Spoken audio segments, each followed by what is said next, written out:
Yes, folks, for I am he, the hunky chunky funky monkey.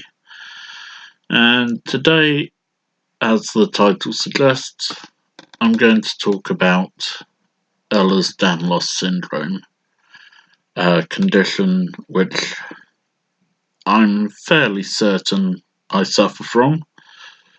Trying to get my GP to believe me and refer me to someone who can actually make the diagnosis is a bit of a nightmare. I'll go into that later.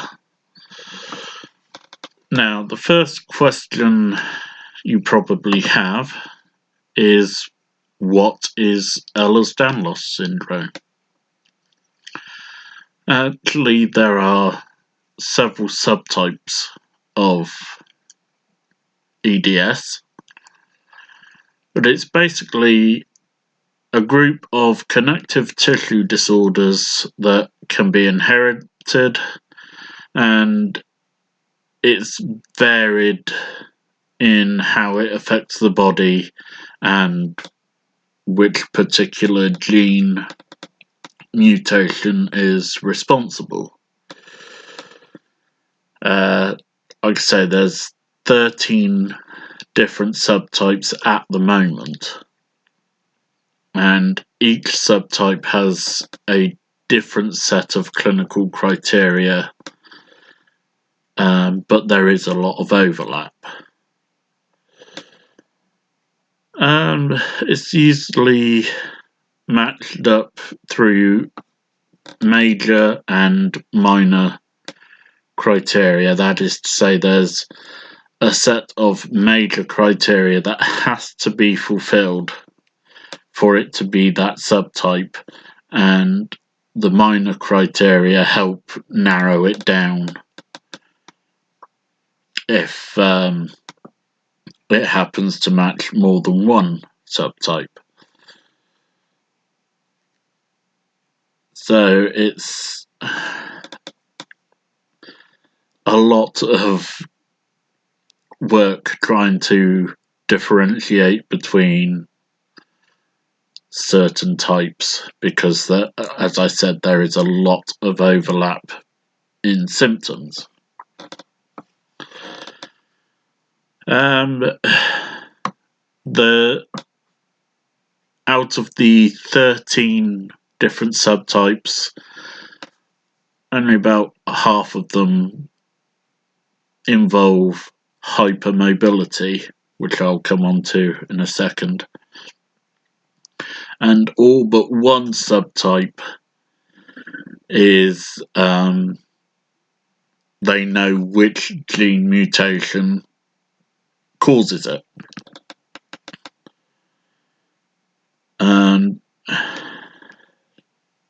So yes, hypermobility. What is hypermobility? It's when your joints stretch further than normal. It's again to do with the connective tissues. They're stretchier than in a normal person. An example of this is the most extreme part that I can give. As you can see, that finger bends right back to touch the back of my hand. I can't quite get the others back as far, but they do go back a lot further than they should. There is also the classic touching the thumb to the wrist, and various other movements that I won't do because, quite frankly, they hurt now. They didn't when I was younger, and it was party tricks. I could stand facing a wall and turn my feet so that they were facing behind me, so my toes were pointing in the opposite direction. I used to be able to put my ankle around the back of my neck. Again, can't do it as much as I've gotten older, and there's also other limitations, which again I'll get into later.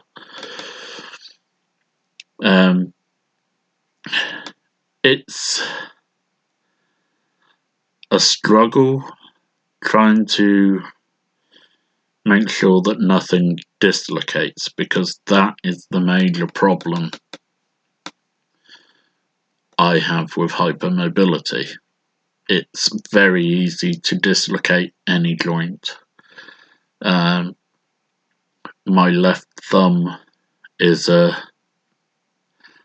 regular dislocation, or I should say subluxation, because what they call a partial dislocation, when it pops out of place and immediately pops right back in. And you say that wouldn't be so bad, but trust me, it's not nice. A full dislocation obviously is when it pops out of place and stays out of place and requires a lot of mucking about. I say mucking about, that's not exactly. It requires manoeuvring the joint back into place and making sure it stays there. Now, I find a full dislocation is slightly better than a partial, because with the full dislocation, you have time to prepare for the joint being put back into place. You can brace yourself, you can, grit your teeth, do whatever, you know it's coming. Subluxation, the partial dislocation, you don't have time to prepare. It pops out and goes right back in, and the sudden shock and pain is,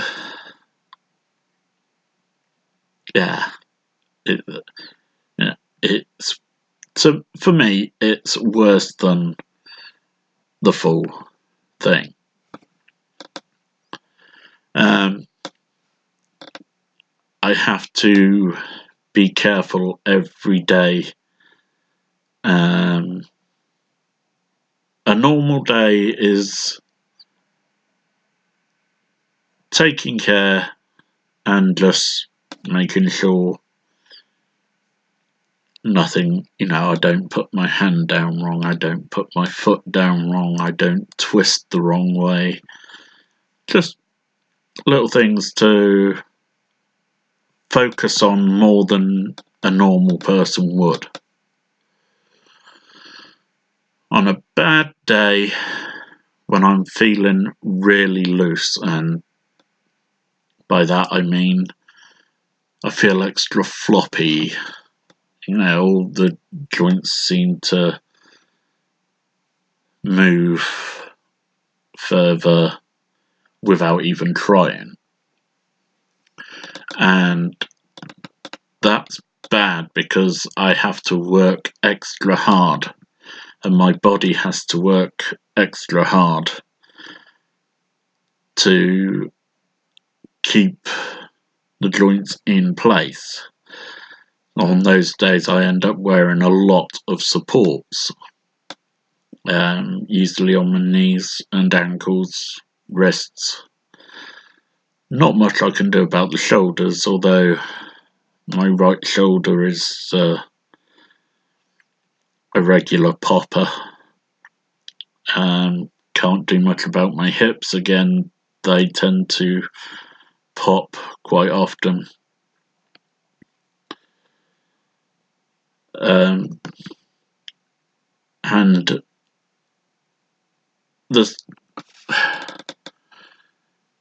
it just takes so much effort to be to try to be a normal person on those days, to try to move normally. It doesn't help that I have to use crutches to get around anyway because of 2 slipped discs in my back, which, again, I'll come on to later. And yes, the hypermobility is the main problem for me. And it causes a lot more problems than any of the other symptoms. Now, the other symptoms do cause me problems, but if I could just keep my body working at a normal person's level without so much effort, without having to watch every step,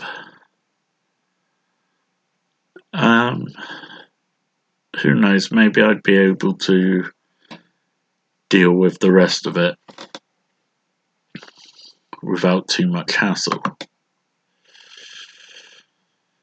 Now, another symptom is chronic pain, which basically means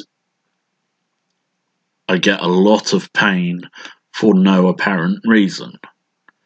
And I seem to experience more pain than I should from various injuries. Now, what does that mean? You can see I'm wearing a glove. It's a compression glove because this part of my hand, this bone right here, I broke several years ago, and it causes, I get a lot of pain in that area. There is no reason for that pain other than an old injury, but the bone healed fine. There was no other issues with the muscles or tendons or anything. It was just a simple bone break, and there is no reason for the amount of pain I get from it. Now, why am I wearing a compression glove? Because compression does help reduce the pain. I don't know why. For any part of my body I get pain in, compression helps. Now, you say, well, that's because you had an injury, so you'll be feeling more effects from it. That's fine. I understand that. But I get pain elsewhere, not in the joints, in the middle, in this area of my arm.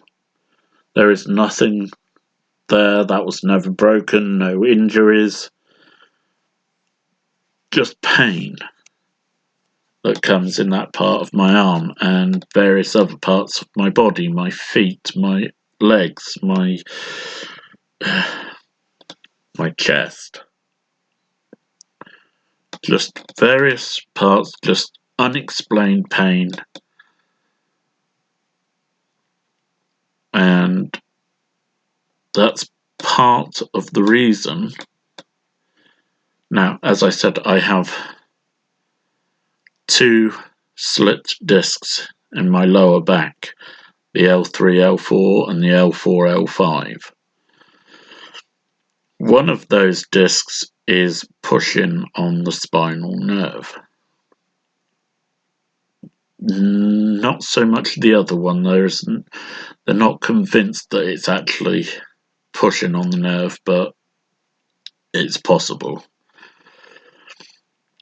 Now, what does that mean for me? My left leg is pretty much useless. don't know what. My right leg is fine. My left leg is severely affected. And obviously massive amount of pain in my lower back. If I'm stood up for more than 10 minutes, it starts getting really bad. 20 minutes and I am done. I'm useless for the rest. My leg goes completely dead and I barely have the strength to hold myself up. I have to sit down. Otherwise I'll just fall over, and I've done that too many times to want to repeat it. So pain is a massive factor there.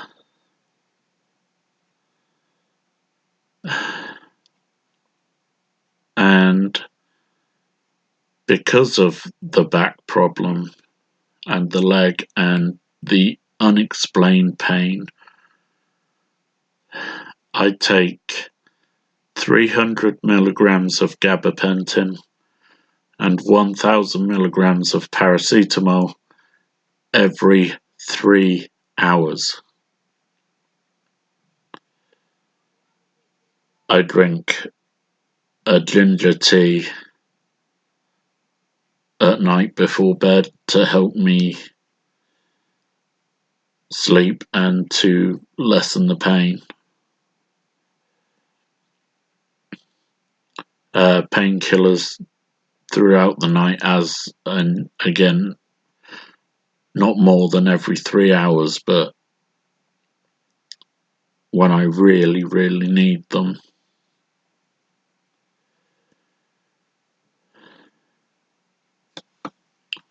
And the pain is unbelievable on some days. And there are days when I cannot move because of it, and those are what I call double dose days. Sometimes even triple dose if necessary. Now, I don't double the paracetamol, I double the gabapentin.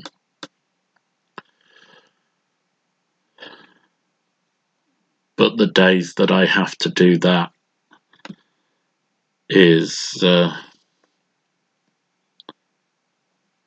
are not good days. Let's just say that. And there are days when I'm in so much pain that I just want everything to stop. I'm not saying I want to kill myself. I want to die. I have been at that stage. But I just want it to stop. I want to not be feeling pain, not be feeling any emotions, not to be feeling anything, not to be doing anything, not to be thinking anything. I just want it all to stop because it hurts so damn much.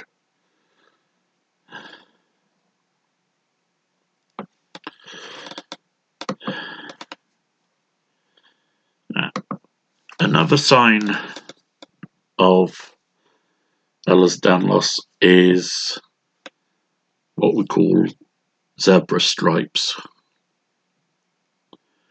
And that's stretch marks basically, and they appear at certain sites, mainly the joints.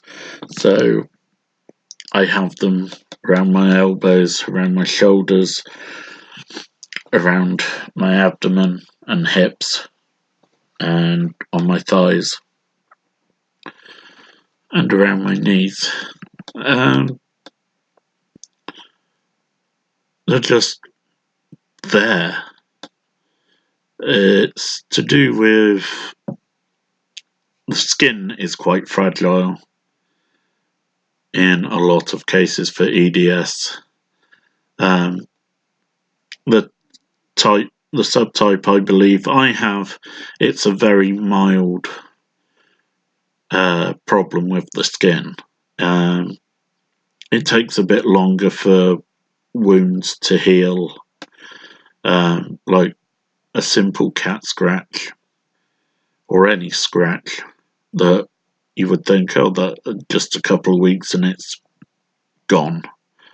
No, double that for me. And the skin can be quite loose as well.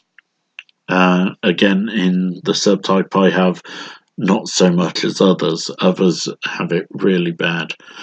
But it does affect my eyelids. I have one eye that the the skin has loosened so much that it's just, I can't, it's like it's permanently swollen, but it's not. It's just because the skin is so loose there. It's well, it's an effort to even open it some days because the skin's so loose and lax, and the muscles are lax, that it doesn't work as intended, shall we say. And my good eye is starting to be affected by that as well. The eyelids can flip inside out of their own accord, or when they get irritated, so I have to sleep with an eye mask so that they don't get irritated on the pillows and flip out and irritate the eyes.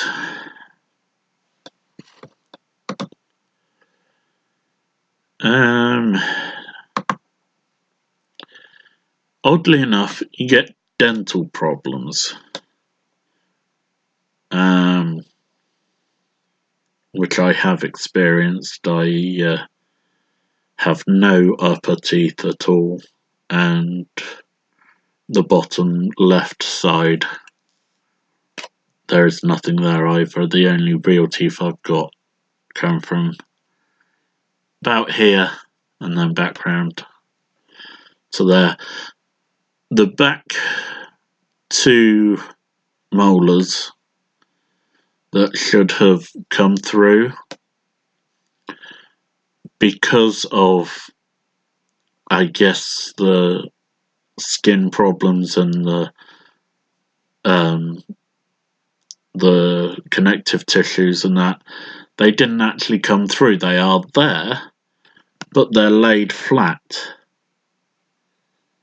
Not, they're not as teeth normally are, with the root at the bottom and coming through the gum, and they are underneath the gum and they are laid flat, so there's the root, there's the top, basically.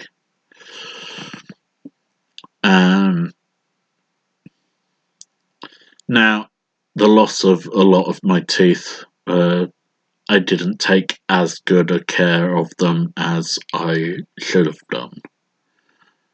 A lesson I learned from. But some of it was, the teeth were a bit looser than they should have been as well. Gum problems, just a whole lot of things, which I haven't had any problems since having those taken out, and that was a few years ago.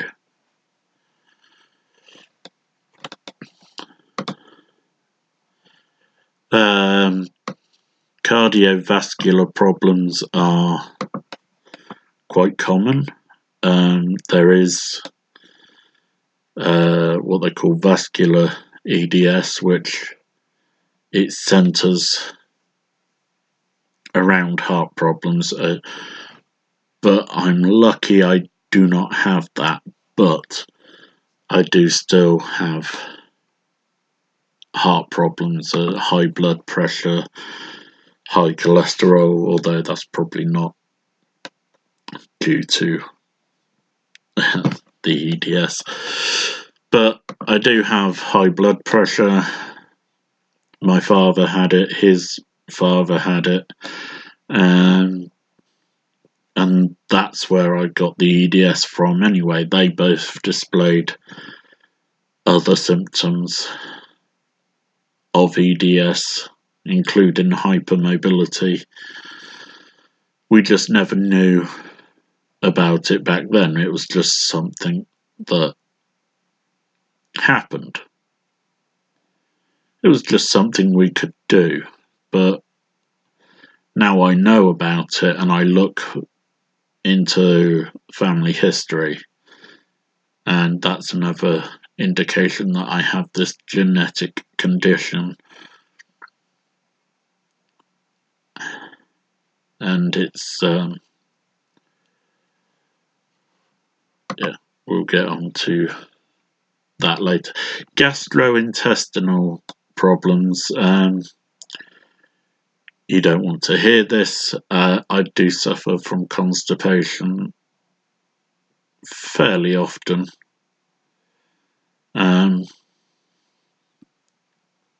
Again, quite common for the subtype that I believe I have. Arthritis. High risk of arthritis in the future. That could well be in my hand already. Maybe that's what's causing that pain. But yes, it's highly likely that I will suffer from arthritis in all my joints as I get older. Chronic fatigue is basically because of the effort it takes to keep my body under control, to keep it operating normally. It takes my body that extra effort to keep stable, and a lot of everyday activities can tire me out. Having a shower, for example, and even though I do have a seat in the shower, it still takes a lot of effort to do that. Cooking a meal, I said earlier, if I'm stood up for more than 10 minutes, it starts getting bad. So I do a lot of food prep sitting down, which doesn't feel right to me, but that's just me.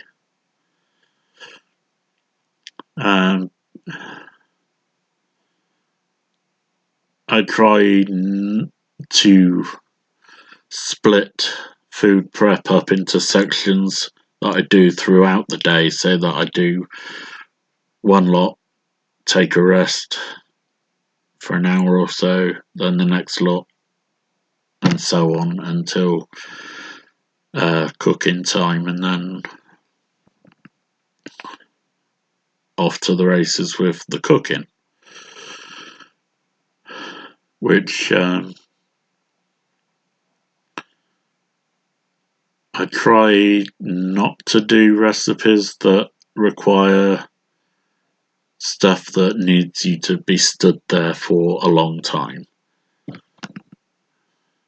But I do have counters and a stool in the kitchen to help me so that I've got something to rest on while stuff is cooking. And it's not just doing everyday tasks, it's sleeping is not restful.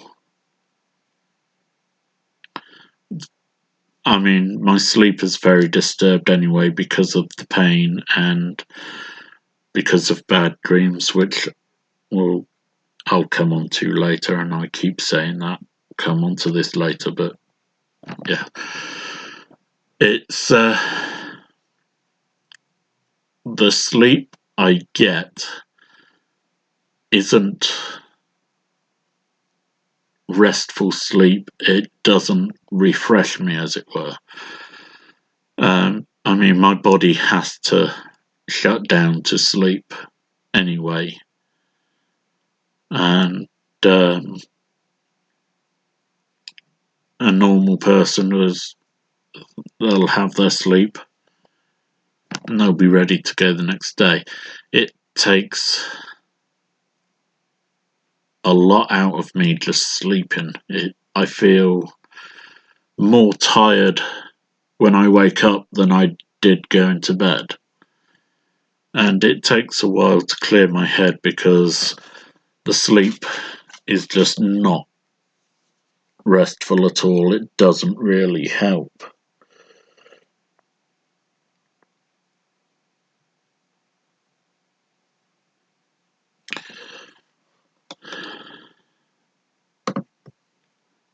Now, I said the disturbed sleep was because of bad dreams as well. That's due to depression, which is a common thing again within EDS. And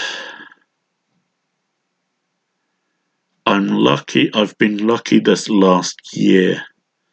I haven't had any major problems, but I think that's because of support from people on Twitter, on YouTube, within the fandom menace. Some very good friends supporting me and keeping me going, basically, and encouraging me to push my comfort limits, push out of my comfort zone. Not hugely out of them, but a year ago I wouldn't be making videos, and I certainly wouldn't be talking to you all like this. There have been some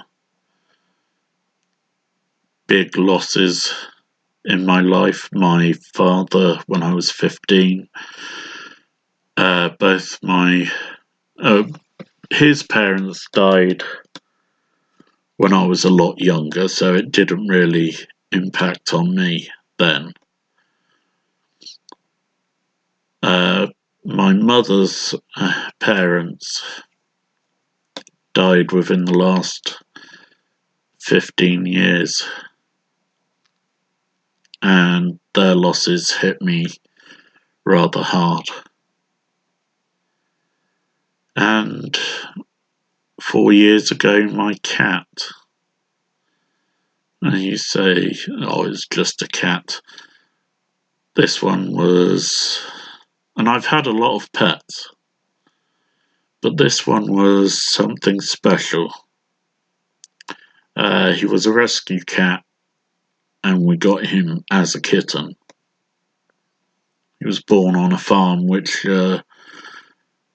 wasn't in use, but people were still watching over the place, and they found these cats and kittens, and they got rescued, and we were offered one of them.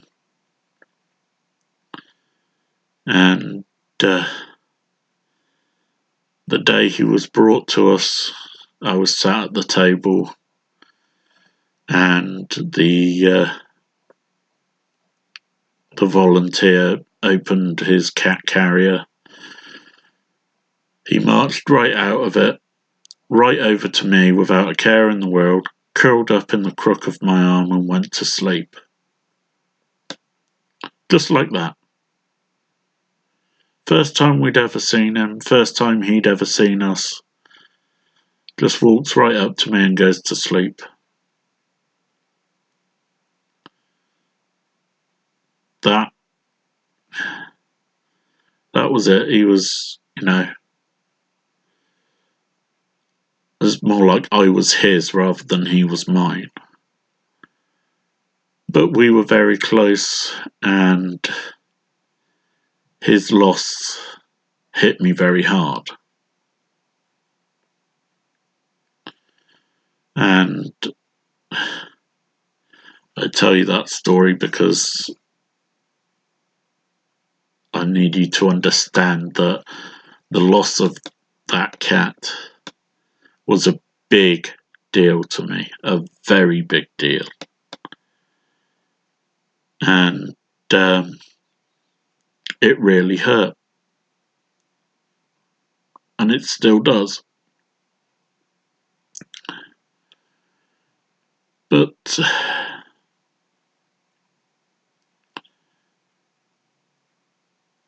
it's that loss that haunts my dreams, the loss of my father, the loss of my grandparents. They all haunt my dreams, and they're all there in my dreams, and I know in my dreams that they shouldn't be there. And my brain comes up with ways to justify it, justify their presence in my dreams. And when I wake up, it absolutely breaks my heart that they're not there.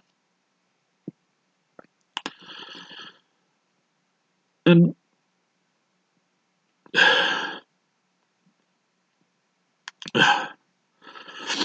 I deal with that every day. And you may think, well, that's just normal, you've suffered. And that's to be expected. But that's not what depression actually is. It's not just feeling sad. It's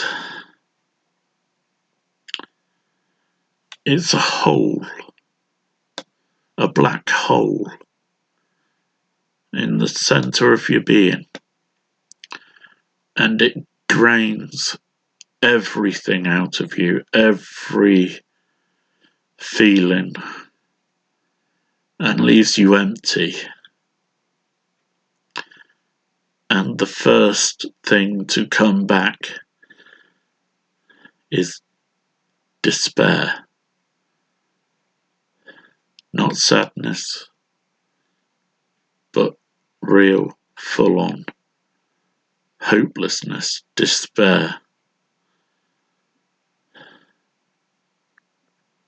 And it hurts every time. And it cripples you. It cripples me. I shut down. There is nothing I can do except sleep it off. And as I said, sleep's no good to me. How I've survived, how I'm still here. I've been on the very edge. I've had the pills lined up in front of me because I take a lot of pills. I've always got plenty there that could do some damage. I've had the knife at my wrist, and you may think I'm being dramatic, but that's how close I've been. I've been ready to do it. I've been right on that edge. And every time, I just think how selfish it would be to do that to my mother. To kill myself and leave her grieving. And without support, as much as she supports me, I support her. And to leave her like that would be selfish of me.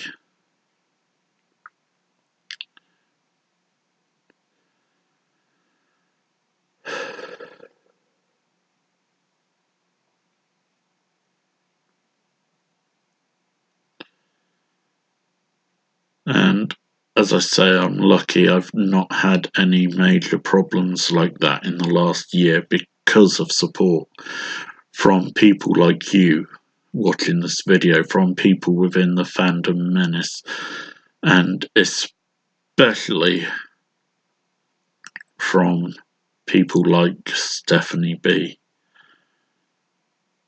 who has been such a good friend, and she is one of the biggest sweethearts.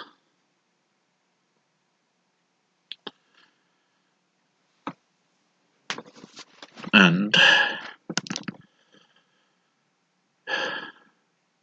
I don't know as I'd be doing any of this without support. Certainly getting onto Twitter and YouTube was a big step. It was an odd decision at the time. I was just finishing therapy.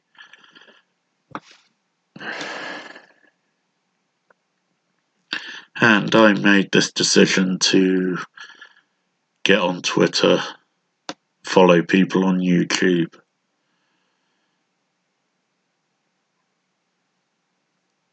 And I'm glad I did. Now, am I okay at the moment? Yes. Am I fixed? Hell no. Still a lot of problems, but I just haven't been that bad in a while, and I hope that continues. Following up with depression, I suffer from anxiety as well, which we all know, panic attacks, and it makes it very difficult to interact with people. I'm fine doing it like this, through videos, through live streams, through comments and Twitter, and just general chat online, because I can just walk away from the conversation without being rude.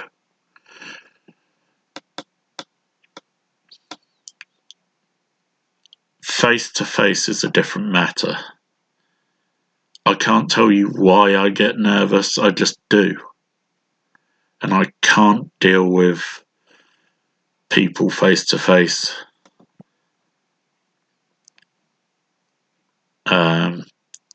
I'm kind of okay with people I know, but not for very long. People I don't know Hell no. And groups of people? Hell no. And it's killed what social life I did have. Well, yes, I used to socialise with people at work when I was able to work. Extremely sociable at one job, but things kind of happened and I got screwed up in the head again. I mean, I've always been screwed up in the head, but it got to a point where I wasn't functioning as a human being, and work went out the window, social stuff went out the window, and I just couldn't deal with it. And I still can't. I'm better than I was, but I can't function, I can't deal with anything much. That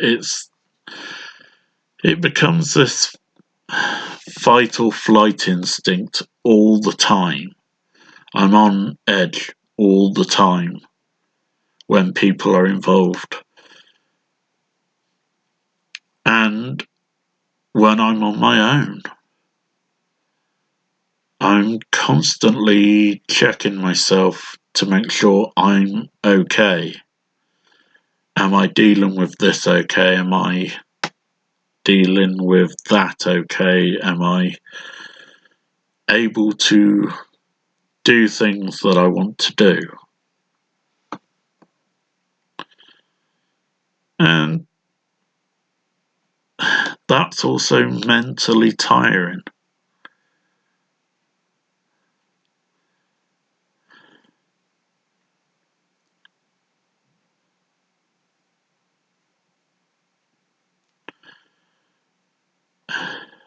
Me talking about this,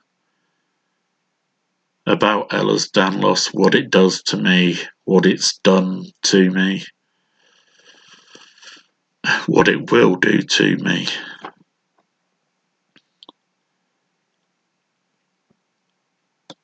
I can't really describe it. I can describe it, but I can't really make people understand. I can't make you understand about weird pain that just happens, because most of you will have no reference for that. You've not experienced that. I can't make you understand about the fatigue, just how tiring normal activities are for me, because most of you have not experienced that. I can't make you understand about depression and anxiety. These are all things that you have to experience to understand, and I wouldn't wish that on anyone. When somebody truly says to me that they understand what I'm going through, and they can say those same things to me, and I can see it, and it breaks my heart to know that somebody else has gone through this, is going through this. For myself, if I could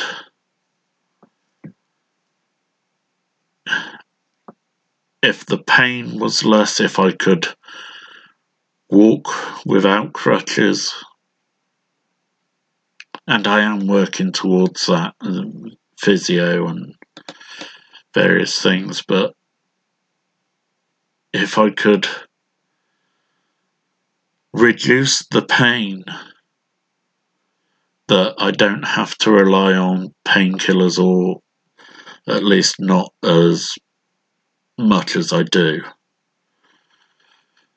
If I could walk, then I could deal with everything else. It's that pain and quite frankly, being crippled that is the hardest thing about this. If I could get past that, reduce that, everything else would be fine. I say fine, but when that depression hits, nothing's fine. And it will happen at some point, I'm sure. But I try not to worry about that because I can't stop it. It's going to happen. I just don't want it to anymore. I'm happier now than I was last year, than I've been in a very long time. And as I said, that's because of support of people on here. People on Twitter, on YouTube, have treated me with more respect, with more support, with more love than other members of my own family. People who share the same blood as me haven't treated me as well as strangers on the internet. And that hurts. But I'll take what I get. You guys are my family.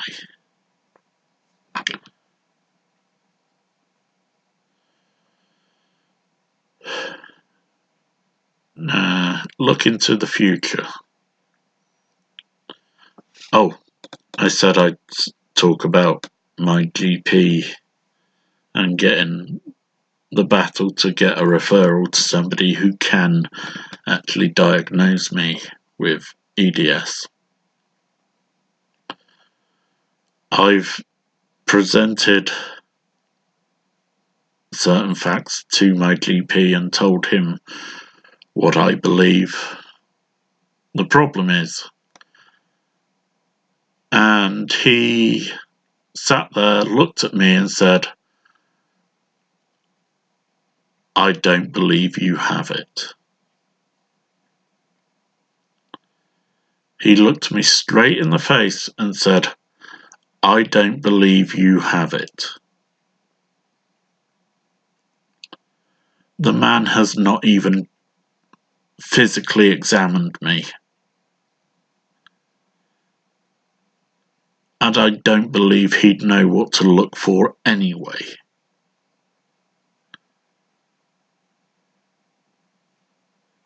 So trying to get him to listen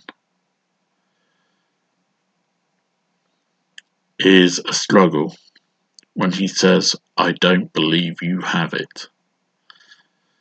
And things like, it wouldn't make a difference to your treatment anyway. Yes, it would, because it would explain, and it does explain, a lot of things. Like I said, the cardiovascular stuff, I have high blood pressure. I'm on 4 different kinds of bloody tablets for that. Because the tablets he keeps giving me don't work. Well, this should be working better than it is, so we'll have to put you on another one. Well, still not working properly. We'll have to... you think that there might be a genetic cause? Because my father's death and his father's death were listed as congenital heart disease. And given what else I know now, is highly likely that EDS was a factor in both their deaths, in both their conditions, and in mine. And maybe there's a way of treating high blood pressure in patients with EDS.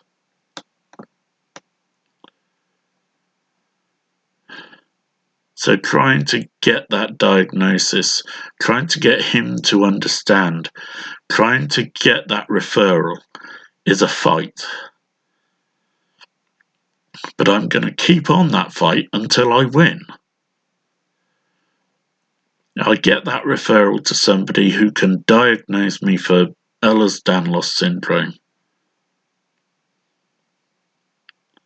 And even if they say, no, you don't have it, you're just hypermobile, at least we know. But I'm fairly certain what the result would be. And that is why I say I have Ehlers-Danlos syndrome. Because every piece of evidence points to it.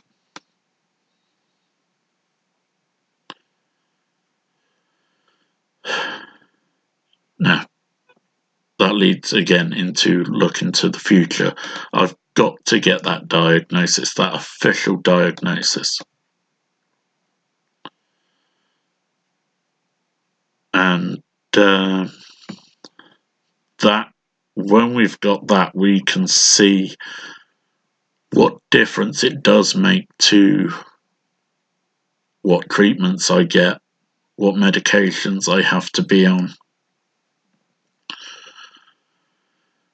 And one day,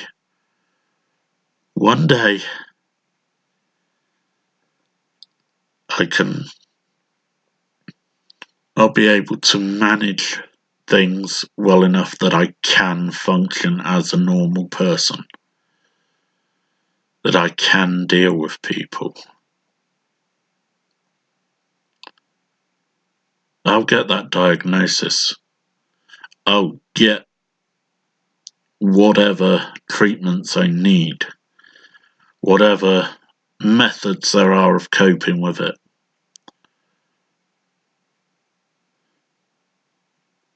I'll keep on fighting.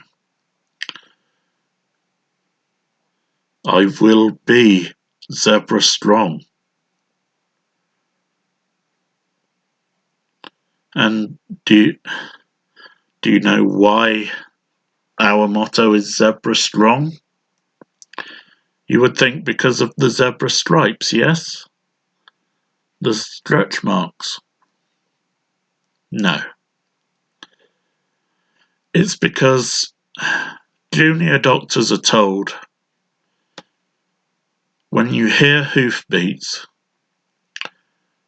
don't expect a zebra. It's most likely just a horse. Meaning that when you find symptoms, don't go looking for the exotic. Look for the simple, obvious answers.